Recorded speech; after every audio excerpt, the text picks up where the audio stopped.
বন্ধুসকল এতিয়া আছো মই লখৰাত থকা স্মাৰ্ট বজাৰত আৰু ইয়াতে পাচলিৰ দামবিলাক দেখিছেনে কিমান সস্তা। ফুলকবি দাম ইয়াতে পাৰ পিচ 9 টকা, 1 কেজি লয় 1.5 কেজি লয় কোনো কথা নাই।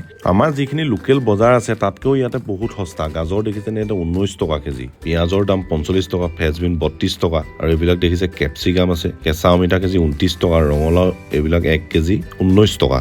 আৰু বাহিৰত যিবিলাক পাচলি দোকান আছে সেইবিলাকত বহুত দাম আচলতে। 40 টকাকে বিলাহী ময়ো কিনি আছো আৰু ইয়াত আকৌ বিলাহীৰ দাম হৈছে 15 টকা। আৰু এইবিলাক দেখিছে মূলা আছে, মূলাৰ কেজি দাম হৈছে ইয়াতে 9 টকা কেজি। তেন্তে কিমান কম ভাবি চাওক। আৰু এওঁলোকতো এইবিলাক বজাৰ ইয়াৰ পৰাই কৰিছে বা এওঁলোকেও প্ৰফিট খাই পিনি বিক্ৰী কৰিছে। আৰু আমাৰ যিবিলাক দোকানী আছে তেওঁলোকে ইমান মানে প্ৰফিট লৈ বিক্ৰী কৰে, সঁচাকে আচৰিত কথা মানে। ইয়াৰ পৰা সেইকাৰণে বজাৰটো কৰিলে বহুত মানুহৰ লাভ হয়। এইবিলাক দেখিছে নাৰিকলৰ দাম ইয়াতে 33 টকা, বাহিৰত কিনিবলৈ গ'লে 50 টকা। কেঁচা মটৰৰ কেজি ইয়াতে 23 টকা, আপোনালোকে বাহিৰত কিনিবলৈ গ'লে 60 টকা এতিয়াও। আৰু এইখন আছে লখৰা স্মাৰ্ট বজাৰ। লখৰা চাৰিআলি একেবাৰে ওচৰতে আছে আৰু ইয়াতে তেতিয়া বহুত মানুহ মানে। আৰু ময়ো আজি বন্ধু এজনে কলত ইয়াতে আহিলো বস্তু বজাৰ কৰিবৰ কাৰণে।